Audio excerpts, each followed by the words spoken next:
Baland. Ko'krak saratoni bilan kasallangan edim. Ximiya oldim 13 ta.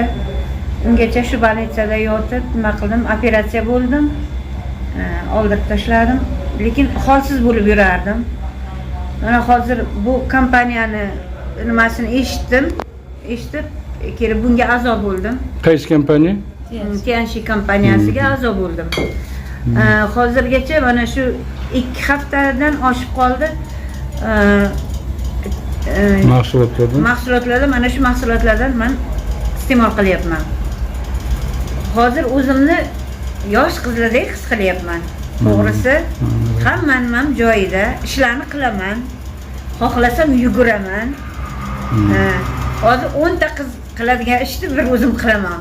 Misol uchun, ko'stigmasin. Hammaga tavsiya qilaman shu narsani. Shunchalar foydasi bor, ziyoni yo'q. Ichmasdan oldin holatingiz qanaqa edi? Ichmasdan oldin holsiz bo'lib yurardim. Hojatga ham yaxshi nima emas edi, bir mahal edi. Hozir mana hamma narsa o'z o'rnida, joyida. Dugonalaringiz nima deyapti? O'rtoqlarimga tushuntirdim, ular ham shundan iste'mol qilmoqchi, olmoqchilar.